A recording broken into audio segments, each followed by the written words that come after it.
Hello friends, आपका स्वागत है इस वीडियो में। फ्रेंड्स, आज की क्लास में हम सीखेंगे कि विलोपन विधि कैसे हल किया जाता है। अगर अभी तक आप विलोपन विधि हल नहीं कर पाते हैं तो इस वीडियो को देखने के बाद 100% गारंटी है कि आप विलोपन विधि हल करना सीख ही जाएंगे। तो चलिए क्लास को स्टार्ट करते हैं। फ्रेंड्स, क्लास स्टार्ट करने से पहले आपसे एक छोटी सी रिक्वेस्ट है कि अगर अभी तक हमारे चैनल को सब्सक्राइब नहीं किए हैं तो सब्सक्राइब कर लें, ताकि आपको इसी तरह की वीडियो टाइम से टाइम मिलती रहेंगे। ठीक है, अब चलिए आते हैं क्वेश्चन पे। देखिए, विलोपन विधि हल करने के लिए आपके पास इस तरह से दो रैखिक समीकरण होना जरूरी है, तभी आप विलोपन विधि लगा सकते हैं। ठीक है, अब समझते हैं कि विलोपन का मतलब क्या होता है। तो विलोपन का मतलब होता है, जैसे यहाँ पर 3x लिखा है, यहाँ पे 2x लिखा है, यहाँ 4y और 2y, तो ये y वाले पद हो गए और ये x वाले पद हो गए।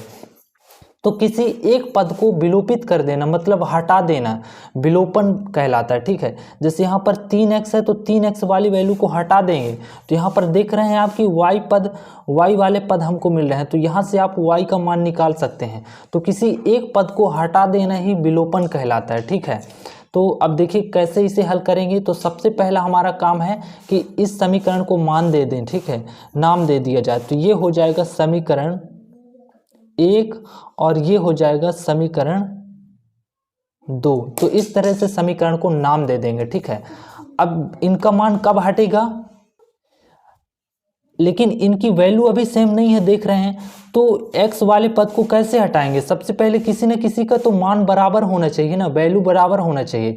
यहाँ 3x है तो यहाँ भी 3x होना चाहिए, तो 3x और यहाँ 2x है तो यहाँ भी 2x होना चाहिए, ऐसा कुछ होना चाहिए, तभी आप इसका मान हटा सकते हैं। तो क्या करना होगा कि अगर 2 का गुणा ऊपर वाले समीकरण में कर दें और 3 का गुणा नीचे वाले समीकरण में कर दें, तो इनमें से इसका पद क्या हो जाएगा, बराबर हो जाएगा। ठीक है, तो देखिए 2 का गुणा हम ऊपर वाले समीकरण में कर दें और 3 का गुणा हम नीचे वाले समीकरण में कर दें, और यहाँ पर एक बार लिख दें, यहाँ पर लिख देंगे कि समीकरण 1 में किसका गुणा कर रहे हैं, 2 का, तथा समीकरण 2 में किसका गुणा कर रहे हैं, 3 का।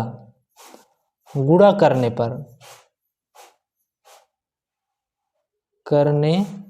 पर इस तरह से आपको लिख देना। ठीक है, और गुणा कर देना। देखिए 2 का गुणा ऊपर करेंगे ऊपर वाले समीकरण में, तो 2 तिहाई कितना हो जाएगा, 6x मिल जाएगा, प्लस का चिन्ह लगाएंगे, 2 चौके 8y, यहाँ पे 8y हो जाएगा, और बराबर 2 का गुणा 10 में करेंगे तो कितना हो जाएगा, 20 हो जाएगा।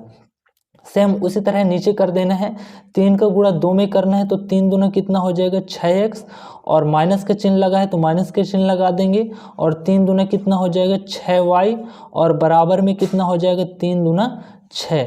अब देखिए आपको ये नया समीकरण मिल गया है, तो इसको भी नाम दे देंगे, ये हो जाएगा समीकरण 3 और ये हो जाएगा समीकरण 4। ठीक है, तो आपको 4 समीकरण प्राप्त हुए। ठीक है, और यहाँ पर एक बार लिख लेंगे, देखिए इनकी वैल्यू सेम हो गई, 6x यहाँ भी है और 6x यहाँ भी है, तो एक पद को विलोपित करना आसान हो गया है।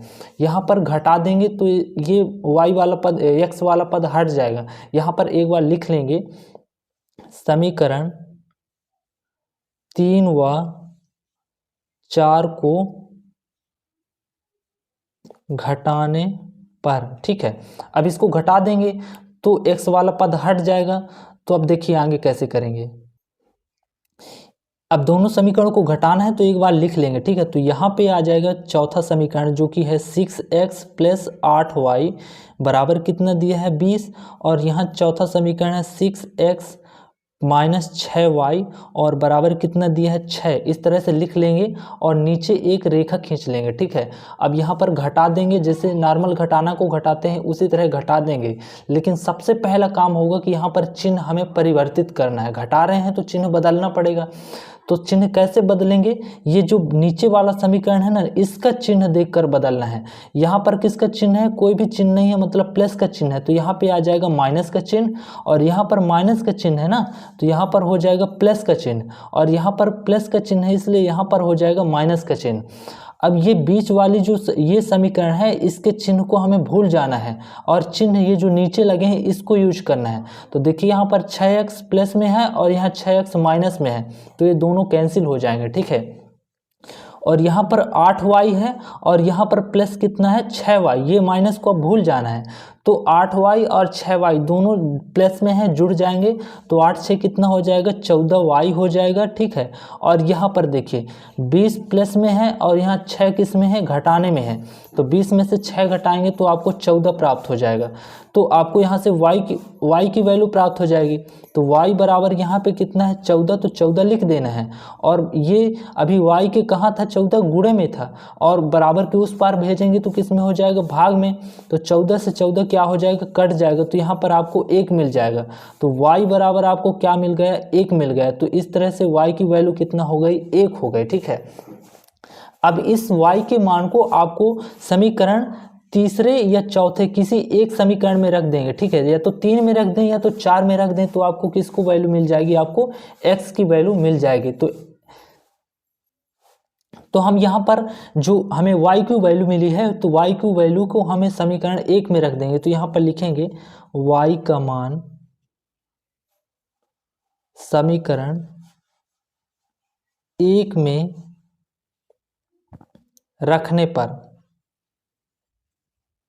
ठीक है। y का मान हम कहाँ रख रहे हैं, समीकरण 1 में रख रहे हैं। हमारा पहला समीकरण क्या है, तो यहाँ पर देख लीजिए, पहला समीकरण हमारा है 3x प्लस 4y बराबर 10 है, ठीक है। तो यहाँ पर लिखेंगे 3x प्लस 4y बराबर 10।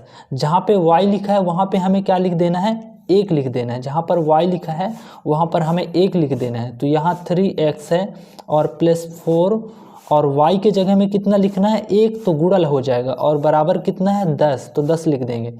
तो 3x बराबर यहाँ पे कितना है 10, तो 10 लिख देंगे। और यहाँ 4x, 4 में 1 का गुणा करेंगे तो यहाँ पे 4 हो जाएगा। बराबर के इस साइड प्लस में था, बराबर के उस साइड भेजेंगे तो माइनस में कितना हो जाएगा 4। तो आपको 3x बराबर कितना मिल जाएगा, 10 में से 4 घटाएंगे तो आपको 6 मिल जाएगा। x का मान निकालना था तो x बराबर 6 लिखा है, और x के अब 3 गुणे में था, भाग में हो जाएगा। तो 6 में आपको 3 का भाग करना है, तो 3 1 कम 3, 3 दूना 6। तो इस तरह से x बराबर आपको क्या मिल जाएगा, 2 मिल जाएगा, ठीक है। तो इस तरह से आप दोनों x और y का मान निकाल सकते हैं, ठीक है। और यहाँ पर एक बार लिखेंगे कि समीकरण में x बराबर आपको कितना प्राप्त हो रहा है, 2, और y बराबर कितना प्राप्त हो रहा है, 1, और प्राप्त हुआ। तो ये आपका राइट आंसर होगा, ठीक है। और देख सकते हैं इस तरह से आपको हल करना था।